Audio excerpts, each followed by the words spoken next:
mula sa Presidential Communications Operations Office. Kasama ang Philippine Information Agency, Philippines News Agency, Philippine Broadcasting Service, Radyo ng Bayan, IDC, at Telebisyon ng Bayan. Narito ang Radyo Vision.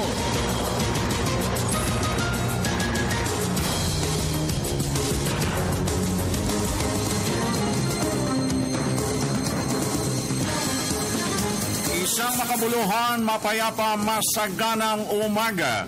Luzon, Visayas at Mindanao.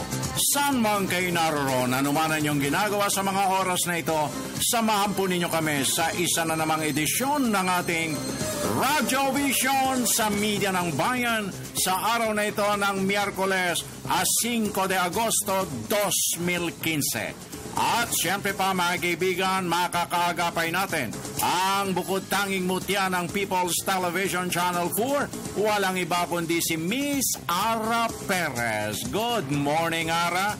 At dito naman, of course, sa ating Radyo ng Bayan Studio, ang wala pa rin kakupas-kupas, nagniningning sa kanyang mga labi at sa kanyang mga mata, ang Pride of Baliwag, Bulacan. My co-anchor lady, type smile, Miss Bebs, good morning. Good Wednesday morning, Ka Francis. Magandang umaga po sa lahat ng taga-subaybay ng Radyo Vision. Samahan niyo kami sa susunod na isang oras na pag-ati ng mga pinakamaiinit na balita sa iba't ibang bahagi ng Pilipinas. Ako po ang inyong lingkod, Vivienne Villa. At ang inyo pong kaagapay, Francis Cancino. Nagaanyaya, sama-sama tayo till 7 o'clock in the morning sa kabuuan ng ating Wednesday edition. Kalakip na rin ang pagpapakawala ng malawakang paglilingkod na pambayan, paghimay sa ilang mga napapanahong usapin na nakaguhit sa ilang mga pahayagang pangumaga, at siyempre pa ang napapanahon pa rin na talakayin natin sa ating hapag ng talastasan. Mamaya po, lend me your ears, huwag po kayong bibitiw. Napakahalaga po ng ating talastasan. At siyempre pa mga kaibigan, kayo pong mga nakatutok sa ating himpilang Radyo ng Bayan nationwide ng Philippine Broadcasting Service, Radyo ng Bayan Luzon, Visayas at Mindanao. At siyempre pa, agapain po natin ang People's Television Channel 4. Mapapanood niyo po kami online sa www.ptv.gov.ph. At para po sa ating mga taga-subaybay na gustong sumali sa ating talakayan, mag-text lamang po kayo ng inyong mga komento, kuro-kuro at katanungan sa ating hotline number 0922-358-2679. huwag lamang pong kalimutan please ang inyong mga pangalan at addresses. In fairness, hindi po mababasa ni Vivian ang mga mensaheng walang pangalan at addresses. And please, keep it short and simple. Anyway, again, good Wednesday morning, Bebs. Yes, good Wednesday morning, Ka Francis. At napakahalaga ng araw na ito para sa sambayan ng Pilipino sapagkat mamaya po sa ating piling panauhin sa ating hapag ng talastasan, ilulunsad na ngayong buwan na ito ang malawakang senso ng populasyon. Yes, ayan, ito ang official record kung yes, ba talaga ang mga tao dito sa Pilipinas at ang kanilang profile. Ka Francis, alam mo, napakahalaga nitong census na to dahil hindi lamang ito pagbibilang, yung data na nakukuha mo na dito ay ginagamit sa pag-determine kung ilan ba ang congressional seat na ibibigay. Ginagamit din ito para malaman kung ilan po ba talaga yung mga tao dito sa Pilipinas na kung ilan ba yung depende sa edad nila, ang kanilang educational attainment, at kung ano ba talaga yung estado nila dito. Ayan. At yan ang magiging salalayan ng ating pamahalaan sa pagpaparating ng mga kaukulang serbisyo sa edukasyon, sa kalusugan, sa infrastruktura at sa lahat-lahat. Kaya kayong lahat, mga kaibigan, mga kababayan natin, Luzon, Visayas and Mindanao, nakikita nyo po sa ating monitoring, ang paglulunsad kahapon ng kanilang motorcade upang bigyan at buksan ng kamalayan ang ating mga kababayan na tayo po ay makiisa sa senso ng populasyon para tayo mapabilang. Ayan. Minsan, every 5 years lamang po ito, Ka Francis, noong nakaraang census natin, noong pang 2010. At ngayon lang ulit magkakaroon nitong population census. At na marami kagad ang nagtatanong, Sino ba ang mas marami? Ang kababaihan o kalalakihan? Malalaman natin yan, mga kaibigan, sa pamagitan po ng ating piling panahuin. Mamaya po, narito po, kanina pa live sa ating studio, sa ating Radio Vision, ang ating butihing national statistician in the person of Dr. sa Grace Versales. Ayan, So, stay tuned, mga kaibigan, Tuloy-tuloy na tayo, sa oras na 6 na minuto, 56 na segundo makalipas ang alas 6. Verbs! Yes, narito na po ang unang bulusok ng ating mga tampok na balita para sa araw na ito.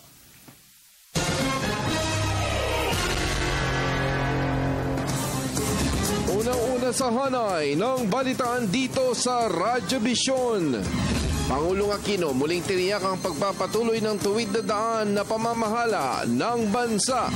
Palasyo, iginiit na ang pagtungo ni Pangulong Aquino sa event ng Liberal Party sa isang restaurant sa San Juan City ay bahagi ng pagiging chairman nito ng partido.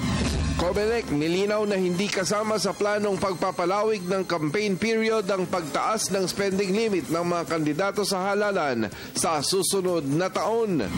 Armed Forces of the Philippines nagsimula na sa paghahanda para sa pagpapatupad ng seguridad sa eleksyon 2016. National Disaster Risk Reduction and Management Council inalerto ang mga tanggapan sa mga lalawigan kaugnay ng pagpasok ng bagyong national name na Sodelor. Mabuting balita, mas maraming Pilipino ang positibo na bubuti ang ekonomiya ng bansa sa susunod na taon batay sa pinakauling survey ng Social Weather Station o SWS.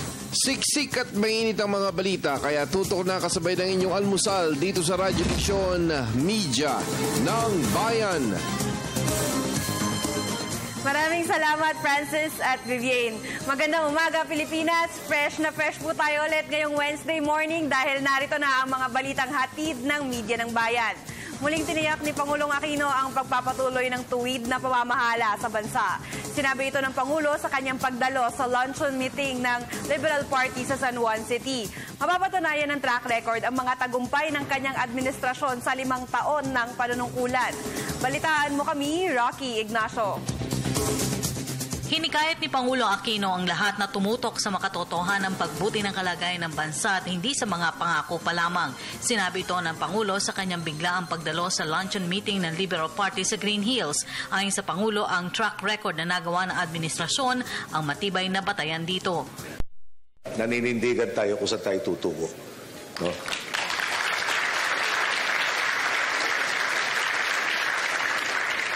At medyo mahaba na yung sinasabi ko. Ulitin ko lang. Mahirap yung nagbebenta tayo ng produktong abstrakto. No? Ano ba ibig sabihin nun? Pag kami naupo, sabi ng iba, gaganda ang buhay nyo. Hanggang ngayon, hinihintay ko pa yung paano. Di ba? Madali naman mangako. Pero yung pangako, kasunod Tayo naman, paano lalong gaganda ang buhay nyo? Pakitignan na lang po yung infrastructure, pakitignan na lang po yung CCT, pakitignan na lang po ang PhilHealth, pakitignan na lang po yung education na gumaganda sistema. Pakitignan po nyo, ulitin ko, yung numero na mga kababayan natin nag-OFW bumalik at may trabaho. Tingnan lang po natin ang empleo. Mamili na kayo. No? Sa anong larangan? Pati yung ating ugnayang panlabas, pati yung ating kaligtasan, yung defense sa posture, umaasenso. Nauna nang sinabi ng Pangulo na sasamahan niya si DILG Secretary at Administration Presidential Bet Mar Rojas sa laban para tiyakin maipagpapatuloy ang tuwid na pamamahala. Pagkatapos tanggapin ang presidential endorsement, nagbitiw na sa pwesto si Rojas pero nais pa ng Pangulo na palawigin dahil sa mahalaga pang programa. Marami sa inyo nakasama ko nung paakyat. Next year, bababa na tayo. Hindi ko inakala sa buhay ko na magre-retiro ko at age 56. Pero kung kayo nakasama ko na talagang tumahak, maski mahirap nung tuwid na landas pagkatagal-tagal, kasama pa rin tumatahak nitong landas na to, talagang magaan sa konsensya kung pwede na magretiro at pumapil na lang dakilang alalay po nyo lahat. Samantala, pinawi naman ang Malacanang ang pangamba na magamit ang pondo ng gobyerno sa kampanya kay Rojas. Giit ni Presidential Communications Secretary Sunny Coloma, may sapat na mekanismo para maiwasan ito. Dagdag pa ng kalihim na transparent ang Aquino administration sa paraan ng paggamit ng kaban ng bayan. Samantala, pagkatapos ng maikling talumpati, umalis na rin ang Pangulo dahil anya sa ilang pampulong sa palasyo kabilang na ang Cabinet Security Class Pastor. Siyempre responsibilidad ko po yung pagpapatakbo ng bansa. Meron ho tayong meeting sa tuloy na programa nating pagbubuwag ng private armed groups. Kasama doon sa gusto natin mapayapa ang eleksyon.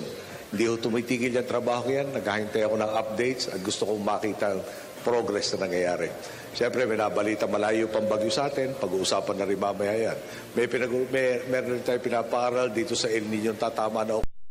Pwede ba may magawa tayo ngayon habang malakas sa ulan, maimbak to para magamit doon? Okay. Madaling salita, tinutulungan niyo ako araw-araw, pero babalik ako muna yung pangunahin ko responsibilidad. Para sa Telebisyon ng Bayan, Rocky Ignacio. Iginiit ng Palasyo ng Malacanang na ang pagtungo ni Pangulong Aquino sa event ng Liberal Party sa isang restaurant sa San Juan City ay bahagi ng pagiging chairman nito ng partido. Ayon kay Presidential Communications Secretary Sunny Coloma, walang ginamit na pondo dito ang gobyerno at ang dalang Presidential Security Group ay bahagi pa rin ng pagbibigay ng proteksyon sa isang Pangulo ng bansa.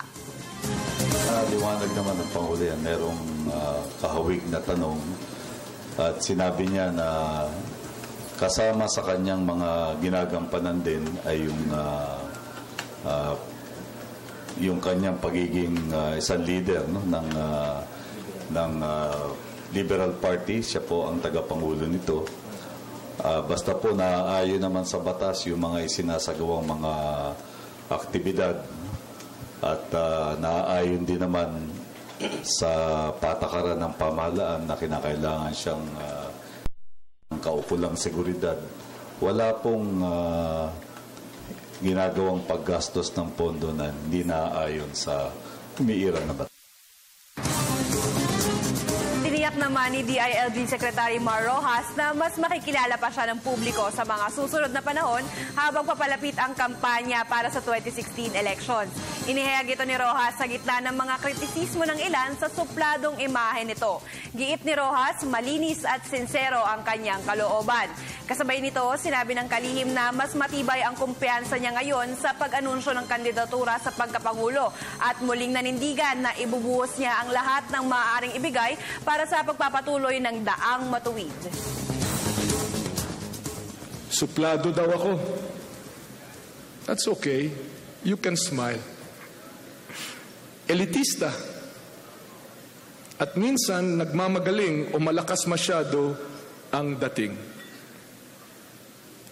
Naghihingi po ako ng paumanhin kung nabigyan ko kayo ng dahilan para isipin ito. Umaasa ako na sa mga susunod na buwan makikilala ninyo ako ng na kung paano ako kakilala ng mga madadalas kong kasama.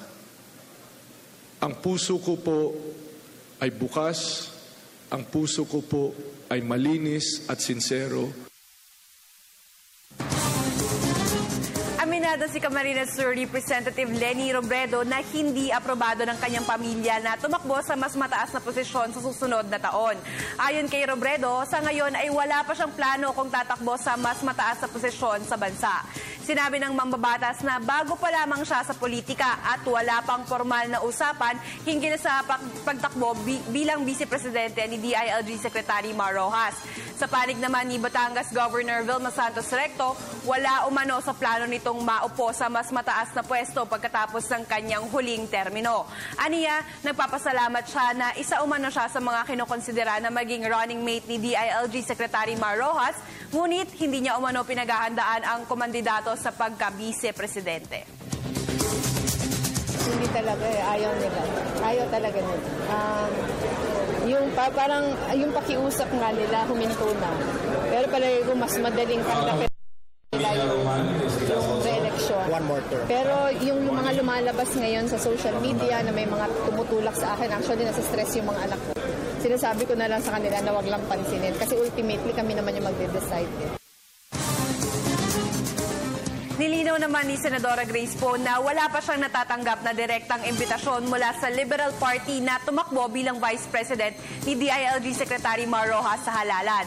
Sa kabila nito, iginiit ng Senadora na wala naman siyang nararamdaman na pressure sa gitna ng paglabas ng mga usapin hinggil dito. Ayon pa kay Poe, ang pagtakbo ay hindi madali at maituturing na isang sakripisyo. Paglilinaw pa ni Poe, hanggang ngayon ay tinitimbang pa niya ang mga plano sa politika para sa susunod na taon. Tiniyak Tiniyak ng senadora na ang kanya ikinukonsidera ay kung ano ang maibibigay niya sa mga kababayan. Malinaw naman po sa aming pag-uusap ng Pangulo na sinabi ko sa kanya ako'y nagpapasalamat na nakonsidera niya ako na maaari magpatuloy nga nitong mga programang makakabuti para sa ating mga kababayan. Pero ginagalang niya at ginagalang ko rin kung ano man yung mga desisyon namin at kung ano ang inaakala namin dapat namin gawin. Hindi para sa sarili ito, kundi kung anong dapat namin gawin para sa ikabubuti ng ating mga kababayan. Sa ngayon po kasi nandito po tayo sa punto na talagang nagdadasal at nag-iisip mabuti. So, hanggat hindi po naman talaga nagfa-file ng Oktubre, wala po naman kasing sigurado. At yan na po muna mga ulat para sa sandaling ito. Balik na sa inyo, Francis at Vivian.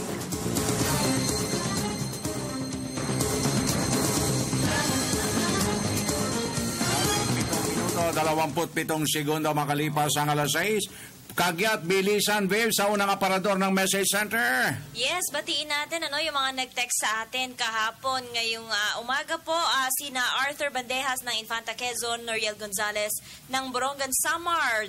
Bumabati po kay Jonathan Fornaiz, Noriel John and Sarah Gravador ng Santa Cruz. Bumabati po sa kanilang Nanay Arlene Gravador. Happy birthday mula po yan sa Indangan, Davao City. Kay Nanay Linda ng Orion o Onion Leyte. Orion bata? Oo. At happy birthday daw kay Bugoy Faelnar. Happy birthday din kay Aldrin Caloocan City. Oliver Paliones, hello. Happy viewing. Anthony ng Gian Eastern Samar. Bumabati kay Jasmine Afable. Kay Jam ng Lanao del Norte. Kay Ellie Limarayon, Calbayog City. Ellen ng Rosario, Batangas. Peter Gonzalez ng Cabanatuan City. At happy birthday kay Congressman Ahmad Tumawis ng Ipil, Zamboanga del Norte. Okay, good morning Miss Waves and Ka Francis from Arthur Banderas ng Infanta Quezon. Good morning Francis and V. Happy birthday kay Lando Delin ng Radyo ng Bayan Tabuk from DZRK family. Happy listening at happy birthday sa lahat ng nagdiriwang ng kanilang karawan. Ngayong araw na ito, 18 minutos 48 segundos makalipas ang alas 6 sa unang sigwada ng ating Provincial Roundup. Bayan Patrol Report. Unahin na natin ang ating kasama mula sa Dagupan City. Nariyan si Dexter Dupagan. Dexter, magandang umaga. Konektado ka. Yes, baligya salamat at mabigya kabosan. Mahigit 300 empleyado ng Kapitolyo ang naserbisyuhan sa libreng regular medical check-up ng pamalang palalawigan ng Pangasinan. Ayon kay Provincial Health Officer Dr. Ana de Guzman, serbisyong pinagkalab sa mga empleyado ay libreng konsultasyon, laboratory test, bone scanning, dental services at eye check-up. Ang mga empleyado na may edad na ay binigyan din ng libreng flu vaccine. Libre rin ang gamutan sa loob ng 1 linggo para sa mga may ubo at sipon, habang 1 buwan na supply ng gamot para sa mga empleyado may diabetes at hypertension. Paliwanag ni Dr. De Guzman na ang regular check-up ay sinasagawa alinsunod sa mas pinalakas na wellness program ng probinsya. Aniya sa nakalipas na 8 taon nang ito'y sinimulan, kapansin-pansin na mas naging produktibo mano sila sa kanilang mga trabaho. Para sa Radyo Vision, ito po si Dexter Dupagan mula sa Dagupan City Media ng Bayan. Maraming salamat, Dexter Dupagan. Puntahan natin ang ating radyo ng Bayan Tandag. Greg Tataro Jr. Greg, mayong buntag, konektado ka. Yes, good morning. Itinodo na ng COMELEC sa Surigao del Sur ang kampanya para sa No Bayo No Boto kaugnay ng May 2016 elections. Ito ay sa pamamagitan ng isinagawang sabayang pagkilos noong Lunes sa buong probinsya ng lahat ng mga taga-COMELEC sa pangunguna o kulang election officers at assistant election officers. Una rito ay naglabas noong Agosto 1 ng memorandum si Attorney Ernie Palanan, Provincial Election Supervisor, bilang batayan ng hakbang. Inaasinta nito ang mga nasa 5% na lamang na nalalabi ng kabuang bilang ng mga botante o kaya katumbas ng 15,673 na dapat sumailalim sa biometrics capture sa pamamagitan ng validation procedure. Nasa 3,477 din ang bilang ng nag-apply para sa validation sa loob nitong quarter. Ang Surigao del Sur ay may kabuang 346,279 registered voters. Samantala hanggang Oktubre 31 ngayong taon na lang ang deadline para sa voter registration ayon kay Attorney Palanan. Para sa Radyo Vision, ito si Greg Tataro Jr. mula sa DXJ Standard Media ng Bayan. Thank you very much, Greg Tataro Jr. Pumunta naman tayo sa Iloilo City. Nariyan ang ating kasamang si Paul Tarosa. Paul, maayong aga, konektado ka. Maayong aga, kasamang Vivian at kasamang Francis. Nagawa ng kanilang validation workshop ang mga operatiba ng anti-illegal drugs sa Police Regional Office 6.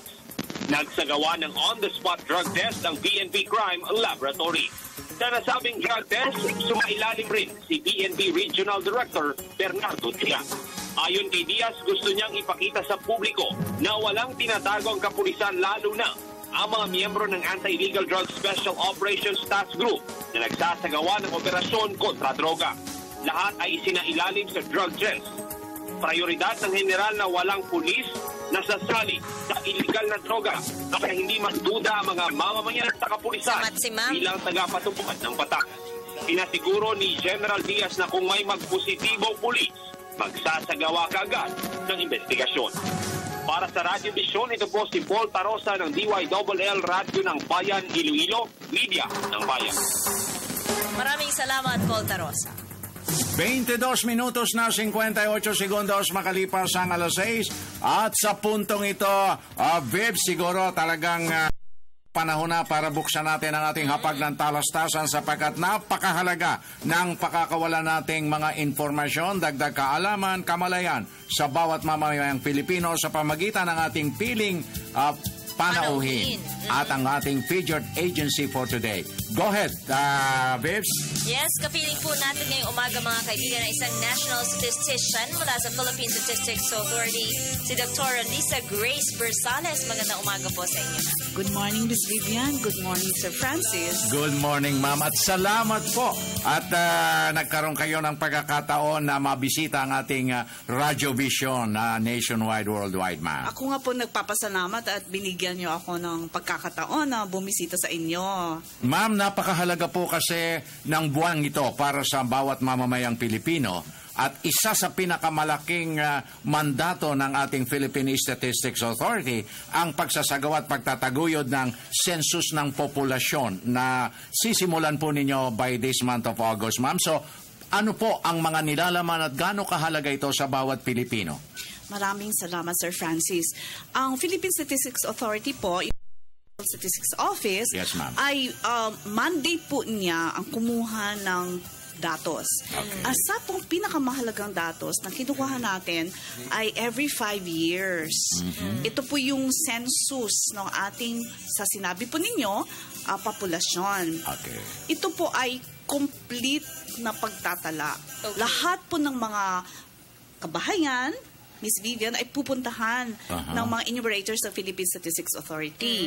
At bawat bahay, tatanungin po ang mga kung sino yung kasama sa bahay at ang kanilang mga edad, marital status, pinakamataas na antas ng edukasyon, yung kanila pong kung anong okupasyon nila, at mga basic information po para malaman ng gobyerno ang kung ano yung profile ng ating populasyon. Okay. At pero ang pinakapangunahing layunin nitong census sa taon na ito ay makuha ang pinaka-latest na bilang ng populasyon sa bawat barangay sa buong Pilipinas. Ito ay may tagline na magpasenso kayo at nang mapabilang. Opo. Ayun. Opo. Magpa-census, mapabilang. Mapabilang. Opo. Ayun. So itong census na to, Francis, hindi ito katulad ng mga survey ng mga piling lugar lang, ma'am. Ito po lahat kasali dito. Lahat po ng bahay, kahit po yung mga informal settlers ay kasama po dito sa census. Opo, Miss Vivian. Lahat po tayo ay pupuntahan. Pati po yung mga tinatawag natin na institutional households. Okay. Yun po yung mga sa atin pong jail. Kasama po lahat tayo. Ayun. Pero meron po ba kayong nakikitang mga maaaring maging problema o malaking hamon sa ating mga census enumerators? Ito pong paghabol sa mga informal, itong mga ambulant settlers natin dito sa kalunsuran, Madam NS. Opo, marami po tayong actually challenges sa paggawa nitong pagtatala na ito. Ito po ngayon yung mga ambulant, yung ating pong mga informal settlers. Pero yung informal settlers po natin na tinatawag ay nandun naman po sa may mga bahay naman sila. Yung atin pong mga sa street nakatira. Pero yung atin mong enumerator, kanya-kanya po silang assignment na lugar na siyang pupuntahan nila. Pero ang iba pang challenge natin po ay yung mga hard-to-reach areas na tinatawag. Yung lalakad po ng 4 na oras yung ating enumerator para maakit yung bundok. Ito po ay kasama din po yung mga mahirap na puntahan. Ayun. So mga gaano pong minuto ang dapat ilaan ng ating mga kababayan para sila po yung ma-census ng tama? Ito pong census po natin medyo mabilis lang po ito. Okay. Siguro at most 20 minutes ay makukuha na yung informasyon. 20 minutes lang, Vips. Oo. So, sana paglaanan ng oras itong ating mga kababayan itong census. Kasi napakahalaga po nito, ma'am, lalo na sa pag-distribute ng government projects. Hindi po ba? Paano po ba to yung distribution ng mga nagse-census? Paano po dinidetermine kung saang lugar po sila ma-assign na? Itong ating pong PSA ay may opisina po kami sa lahat ng region, sa lahat ng probinsya. At meron po tayong mga provincial statistics officers na siya bibigay ng distribution ng mga enumerators at silang nagsasabi na itong enumerator na ito ay naka-assign sa itong mga lugar na ito. So, atin pong binibigyan talaga ng tamang bilang ng mga enumerator yung ating mga lugar. Meron po ba tayong target na timeline kung kailan po matatapos itong ating census for 2015? Opo, Miss Vivian. Yung ating pong census, para po siyang snapshot. Picture po siya nung bilang ng mga tao sa August 1. So, pero, nagbibigay po tayo ng 25 araw para makuha natin yung tamang bilang. So, ang ating pong census ay magsisimula sa ikasampu ng Agosto. Okay. August 10. August 10 po at mag-end po siya ng September 6. September 6. Opo. Now, Madam National Statistician Versales, kasi po, nais kong ipabatid din sa inyo, Vivian, at sa lahat ng ating mga taga-subaybay nationwide, worldwide. Ang Philippine Statistics Authority po, meron pong programa sa radyo na every Saturday po yan. Every Saturday from 6:15 a.m. to 7 o'clock dito po sa lahat ng himpilan ng radyo ng bayan nationwide. At isa po sa mga lumutang ng mga katanungan doon sa ating census service sa radyo, Dr. Versales, yung pong aspeto na kalakip na rin po para malaman natin dito sa census on population, yung aspeto ng pagpapatalang sibil. Maraming salamat, Sir Francis. Alam nyo, natutuwa talaga ako sa suporta na binibigay ninyo sa atin pong pagtatalang sibil or civil registration. Kasi po, ang PSA, siya na rin po ang in-charge sa ating civil registration. Right, opo. Ngayon po, itong 2015 to 2024 ay na-declare po siya na decade of civil registration and vital statistics in Asia and Pacific.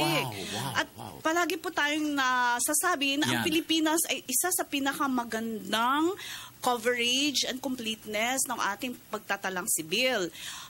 So palagi tayong kasi ang estimate po natin ay 93% ng ating populasyon ay may birth registration. Pero 66% lang po ang may death registration. So ang amin pong advocacy ngayon na maraming salamat sa tulong ninyo, every Saturday meron tayong programa, ay na lahat ng ating mga batang pinanganak ay magkaroon ng birth registration upon birth.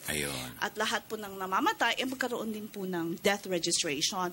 Ito pong ating registration na to, kailangan din po ng ating Department of Health para malaman nila Right. kung anong programang kailangan ibigay nila, lalo na po yung causes of death.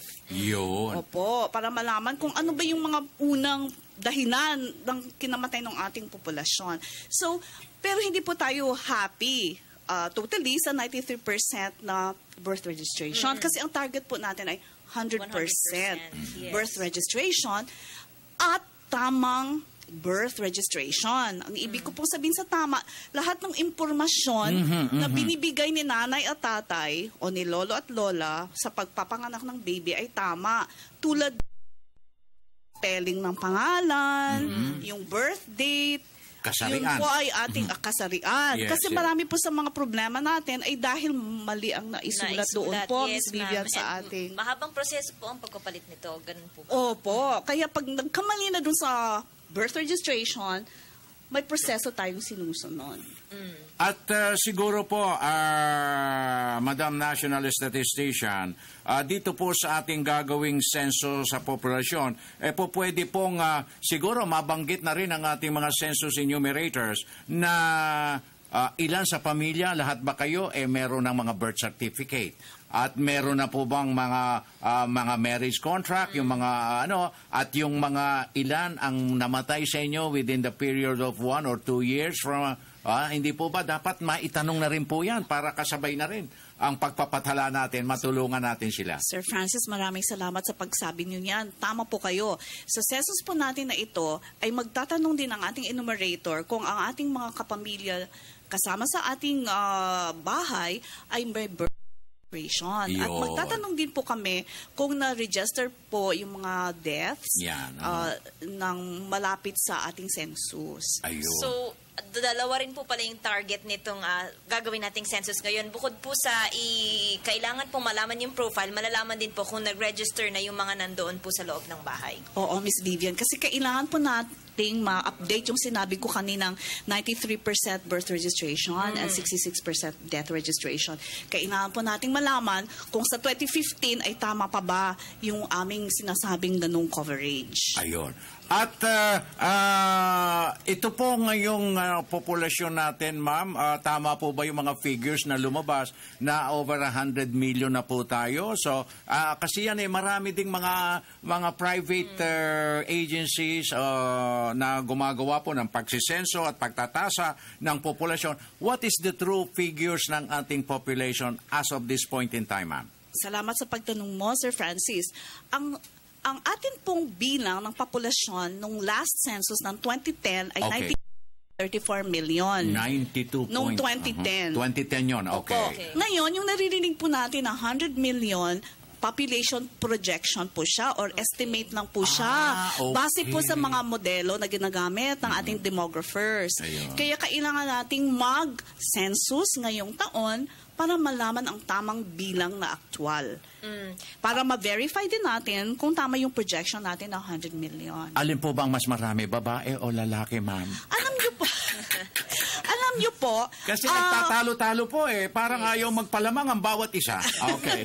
Sa atin pong mga statistics ay almost the same. Okay. Although medyo nakakalaman ng konti, nationwide yung bilang ng mga babae. Aba. Pero bawat rehiyon, nag-iiba-iba, Miss Vivian. Merong mga rehiyon na mas marami ang babae, meron namang mas marami ang lalaki. So interesting po para malaman kung saang rehiyon na mas maraming babae or mas maraming lalaki. Para kung naghahanap kayo ng... Alam mo na kung saan pupunta. Boyfriend or Hindi girlfriend. dapat, hindi pwede. Hindi pa pwedeng mag-ibang district pa lang sa Metro Manila.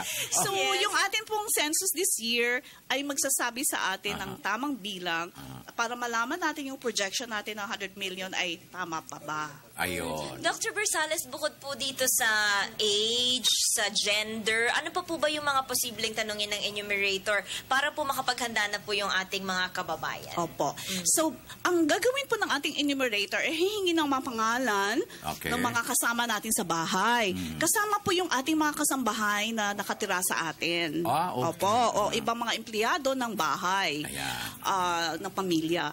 Tatanungin yung mga pangalan, ang edad, ang marital status, ang pinakamataas na antas ng edukasyon, kung siya po ay may trabaho o wala. Pero hindi po tayo magtatanong ng income. Wala po. Basic information lang po tayo. Yan. Magtatanong din po tayo nung sinabi natin kanina, Sir Francis, Miss Vivian, na kung may death registration, may birth registration, at saka may mga konting tanong tungkol sa bahay. Kung ano yung source ng kanilang iniinom na tubig, kung ano yung mga yung profile ng kanilang bahay. Ito po kailangan po natin para sa tama din na kung halimbawa, umuupa lang sila o sarili nilang bahay. Meron po tayong itatanong na gano'n. Kung sila ay nakatira sa single detached na bahay, may gano'n po tayong mga tanong. Kasi merong mga fears po yung iba sa atin na baka raw po sila mahabol ng BIR, ganyan. Meron po akong gusto i-clarify, Miss Vivian. Lahat po ng mga datos na kinukuha ng PSA ay confidential. Okay. Hindi po namin binibigay yung mga impormasyon ng bawat individual. So, ang nilalabas lang po na statistics ay yung tinatawag natin ng aggregates or counts. Okay. So, hindi natin nilalabas yung impormasyon, for example, ni Sir Francis. Hindi yun namin binibigay sa labas. Hindi namin nilalabas yun. Confidential po yun. Highly confidential. Highly confidential. Okay. Ngayon, isa pa rin siguro, Dr. Versales, na nais nating mabigyan ninyo ng diin dito sa census ng populasyon na kung sakali yung ating pong mga enumerators makapasyal sa isang bahay at malaman nila na merong mga batang hindi rehistrado, wala pa mga birth certificate. Is it possible ba na yung ating mga enumerators ipapagdali natin ng mga forms, ng civil registry forms para iwanan natin sa kanila? So, mapipilitan o ma-encourage natin sila na iparehistro na. Fill up yung form, dalhin sa pinakamalapit na LCR at nang maiparehistro na ang kanilang mga anak. Is it possible, ma'am? Posible naman po, Sir Francis. Titingnan lang po natin kasi nakapag-training na po tayo sa mga enumerators natin. Pero ang sasabihan po natin, kung hindi man sila makapagpadala ng form, ay nasabihan yung ating mga nanay at tatay na pwede pa mag-late registration. Ayun. Pahabol lamang, Doctor, no? Paano po ba malalaman itong ating mga kababayan kung legitimate po itong enumerator? Kasi baka mamaya magnanakaw po pala. Maraming salamat din sa iyong tanong, Vivian. Ang paalala ko po sa ating mga kababayan, yung mga enumerators po natin, meron po silang uniforme. Okay. Puti po na t-shirt. Okay. At saka sa kaliwang dibdib, may pangalan ng Philippine Statistics Authority. Okay. Pero more importantly, meron po silang ID. Ayan. Na dapat malaking ID po yun na suot-suot nila na may signature ko po. Ayan. Okay. So, Madam Doktora, ang inyo pong hotline kung sakaling may mga inquiries pa tayo. Ito po yung aming hotline, 376-1903. Ito po ay Metro Manila na landline. Okay. 376-1903. Ayun. Pero sa bawat probinsya po, sinabi ko kanina, meron tayong Philippine Statistics Officers. Doon po sa bawat probinsya, pwede rin silang magbigay ng mga telepono ng hotline nila sa bawat probinsya. Okay. Before totally winding again, ma'am, bigyan nyo ng diin ang panawagan ng ating Statistics Authority through your office na lahat po tayo ay magpa-census para mapabilang. Opo. Maraming salamat uli, Sir Francis, Miss Vivian. Ako po ay nananawagan sa lahat ng ating mga kababayan na pag kumatok po sa bahay ninyo, yung ating mga enumerator, sila po ay may ID, sila po ay may uniform puti, may pangalan ng Philippine Statistics Authority, pwede po bang papasukin sa inyong bahay at sila po ay magtatanong ng mga kailangan nating malaman na datos para sa tamang programa ng gobyerno. Ayun. Okay. Maraming salamat po. Nakapanayan po natin, mga kaibigan, si Dr. Lisa Grace Bersales, ang National Statistician mula sa Philippine Statistics Authority. Okay. Thank you very much. 40 minutos, 20 segundos. Makalipas ang alas 6, verbs. Yes, Ka-Francis. Whether we like it or not. Yes, oo. Meron daw papasok na bagyo sa ating Philippine Area of Responsibility ngayong araw. Bagamat hindi tatama to sa lupa, no? Alamin natin kung gaano ba to kalakas mula sa ating kasamang sa Amor. Good morning. Yes, good morning, Vivian at Ka Francis. Time check muna tayo. Ang Philippine Standard Time po natin ay 6:40 ng umaga. Narito po ang latest sa layan ng ating panahon.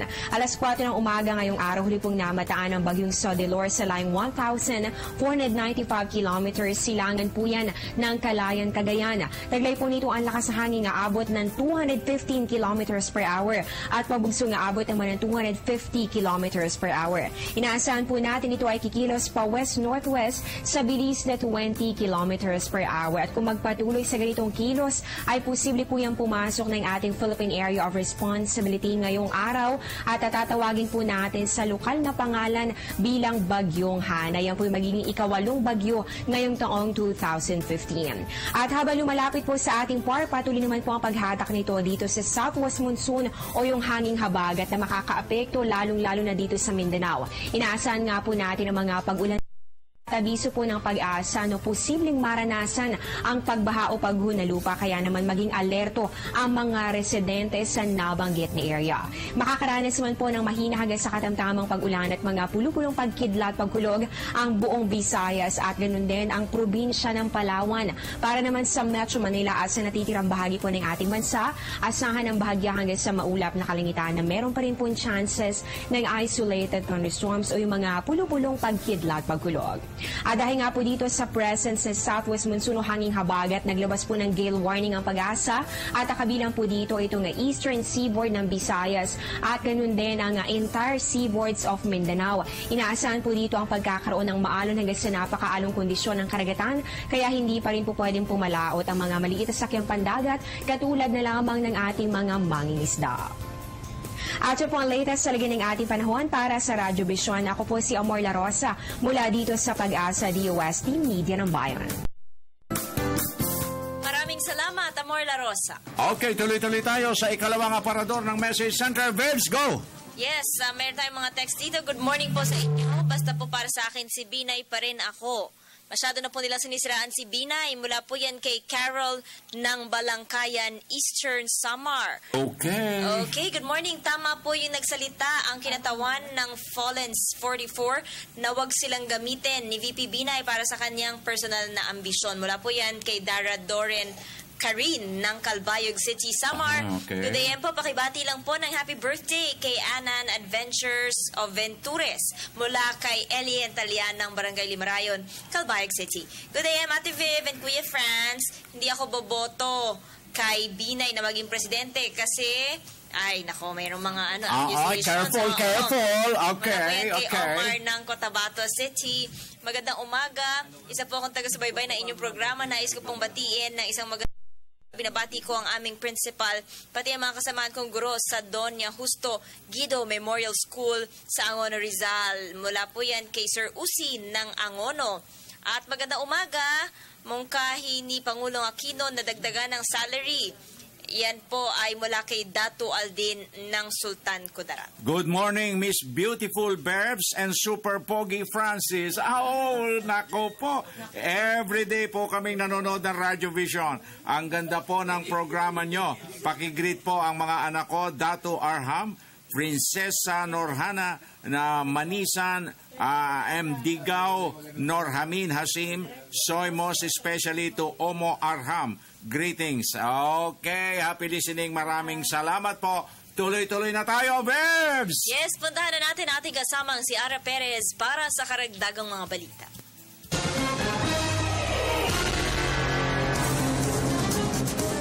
Maraming salamat at Vivian.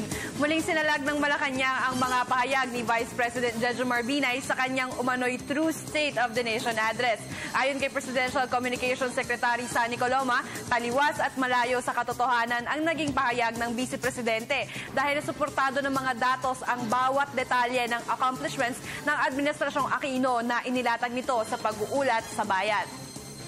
Tunghayan natin ang larawan na iginuhit ni Vice President Binay kahapon ay taliwas ito sa maaliwalas na pananaw ng mga mamamayang Pilipino na ngayon ay taas noo ng pinapakita sa mundo ang kanilang kakayahan at kapasidad.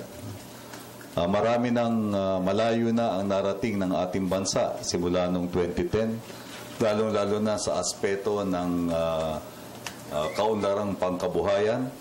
Nararamdaman naman ito ng ating mga kababayan magitan ng pagbuti ng kanilang kabuhayan.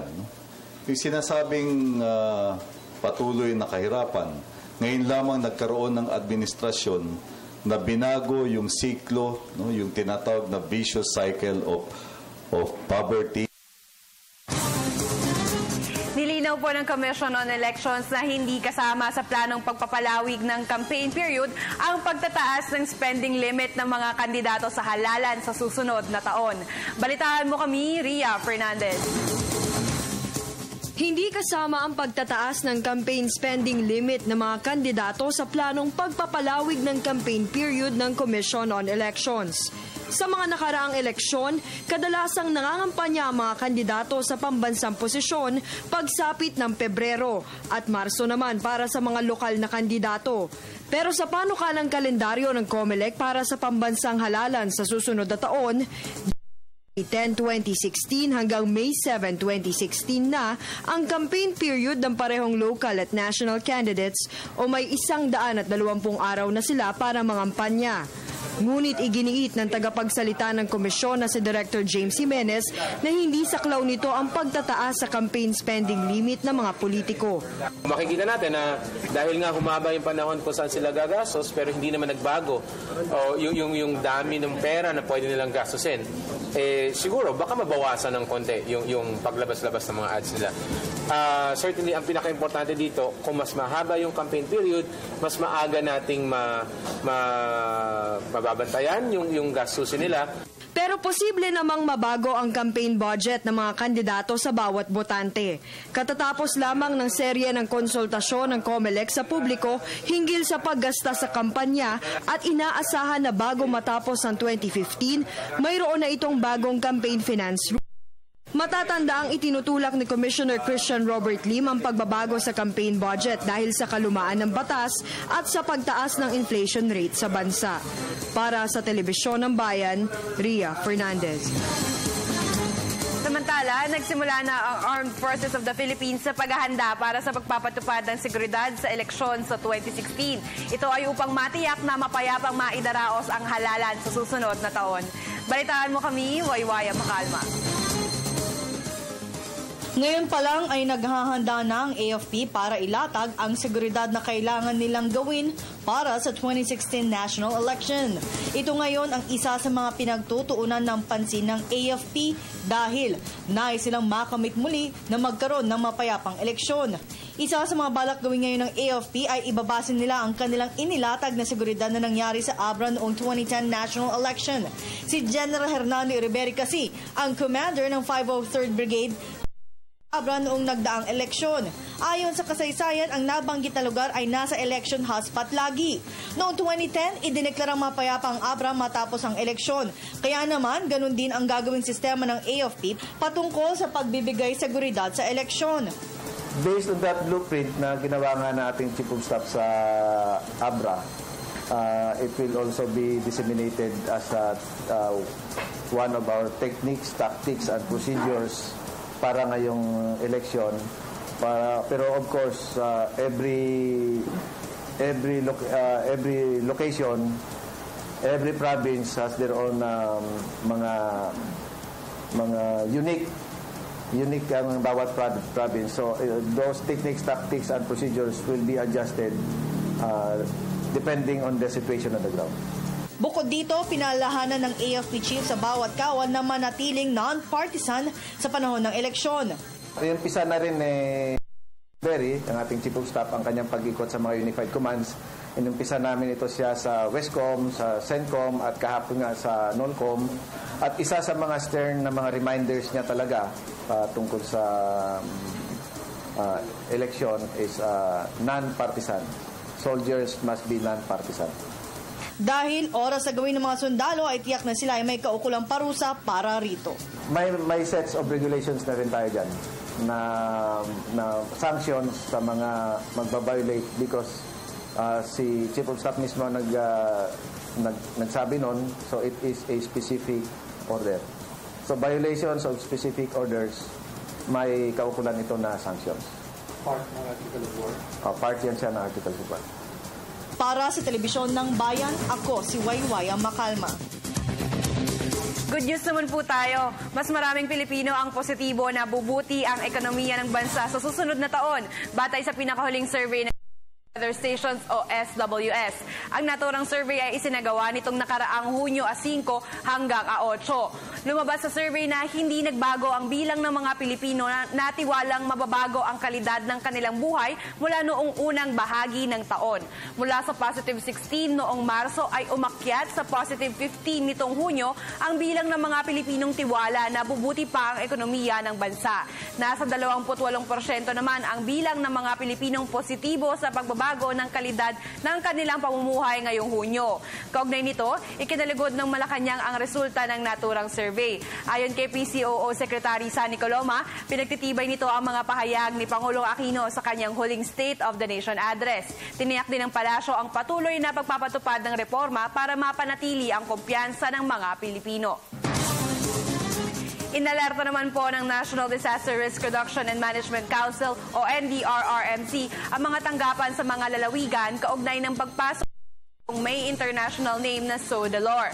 Ayon sa ahensya, pinahanda na ang mga kagamitan sa mga lalawigan ng Palawan, Western at Central Visayas at Mindanao. Giit ng NDRRMC, patuloy ang kanilang pagbabantay sa nasabing bagyo. Naka-standby na rin umano ang DSWD para sa relief packs at ang DPWH para sa pagmamarka sa mga lugar na posibleng magkaroon ng landslide. Ayon sa Pag-asa, inaasahang papasok sa Philippine Area of Responsibility ang bagyong tatawaging Hana ngayong umaga. At yan na po ang mga balitang aming nakalap ngayong Wednesday morning. Sa August 10 na po ang opisyal na simula ng Population Census 2015, kaya tayo po ay magpabilang dahil tayo ay mga Pilipino. At sana'y nabigyan namin kayo ng magandang simula ngayong umaga. Ako po si Ara Perez. Balik na sa inyo, Francis at Vivian. Maraming salamat, Ara Perez. 52 minutos, 52 segundos makalipas ang alas 6 ay kalawang sigwada ng Provincial Roundup. Yes, puntahan natin ang ating kasama mula sa Lawag. Nariyan si Ronald Valdriz. Ronald, na ibagabigat. Konektado ka.